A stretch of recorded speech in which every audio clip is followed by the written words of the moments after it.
बिस्मिल्लाहिर्रहमानिर्रहीम। अस्सलाम वालेकुम दोस्तों, मैं हूँ फ़ियाज़ से। दोस्तों आज हम नमक और आलू के साथ बहुत ही टेस्टी, बहुत ही यम्मी रेसिपी लेकर आए। इंशाल्लाह ये आपको बहुत ही पसंद आएगी।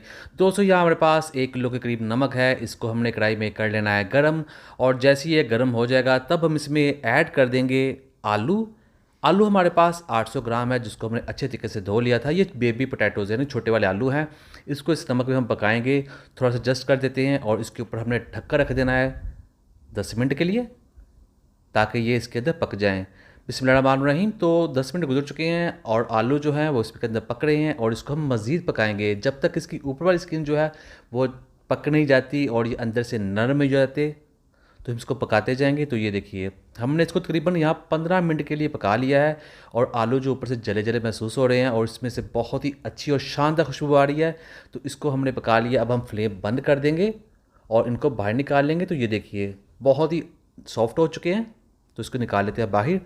तो ये देखिए बिस्मिल्लाहिर्रहमानिर्रहीम। अब हमने क्या करना है, हमने यहाँ इन आलूओं को छील लेना है। ऊपर छिलका उतार देंगे। ये छिलके बहुत ही आसानी के साथ उतर जाएंगे क्योंकि ये पक चुका है आलू। और अब हमने क्या करना है, इसको छील लिया है। तो यहाँ हमारे पास बॉल है और इन आलूओं को हमने काट लेना है। इनके छोटे छोटे टुकड़े कर लेने हैं। दोस्तों चैनल पे नहीं है, चैनल को जरूर सब्सक्राइब कीजिएगा। वीडियो अच्छी लगी वीडियो को भी लाइक कीजिएगा। मैं डेली इजी यूनिक रेसिपीज़ लेकर आता हूँ जो अल्हम्दुलिल्लाह बहुत पसंद करते हैं। आप सबका बहुत शुक्रिया। तो आलू हमने काट लेने हैं इस तरह से। तो आलू काटने के बाद इसमें ऐड कर देंगे प्याज। ये जाएगा 5 टेबल स्पून, थोड़ा सा मोटा हमने काटा हुआ है। और फिर इसमें ऐड कर देंगे 5 टेबल स्पून बंद गोभी, 5 टेबल स्पून चॉप की हुई गाजर, और 1 टमाटर ऐड कर देंगे। 4 से 5 सब्ज़ मिर्ची ऐड कर देंगे।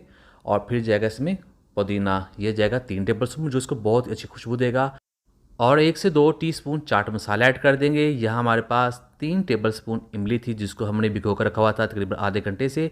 और अब हम इसको मसल लेंगे, इसकी जो गुठलियाँ वो निकाल लेंगे और इसका पल्प इस रेसिपी में हम यूज़ कर लेंगे।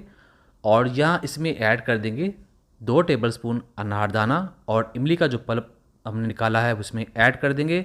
और लास्ट में इसको चटखारेदार बनाने के लिए हाफ़ लेमन निचोड़ देंगे। दोस्तों बहुत ही मज़ेदार, बहुत ही टेस्टी चाट बनती है। ज़रूर ट्राई कीजिएगा, इंशाल्लाह आपको बहुत ही पसंद आएगी। तो अब बारी है इसकी फाइनल मिक्सिंग की। तो इसकी मिक्सिंग कर देते हैं। तो अल्हम्दुलिल्लाह बनकर तैयार हो चुकी है। करते हैं इसको डिश आउट। बिस्मिल्लाहिर्रहमानिर्रहीम। तो अल्हम्दुलिल्लाह बहुत ही टेस्टी, बहुत ही मज़ेदार रेसिपी बनकर तैयार हो चुकी है। उम्मीद करता हूँ दोस्तों आपको आज की वीडियो पसंद आई। वीडियो पसंद है, वीडियो को लाइक कीजिएगा, चैनल को सब्सक्राइब कीजिएगा और अच्छा कमेंट भी ज़रूर कीजिएगा। इंशाल्लाह आपको जवाब ज़रूर मिलेगा। तो दीजिए फ़ियाज़ अंसारी को इजाज़त। अल्लाह हाफिज़।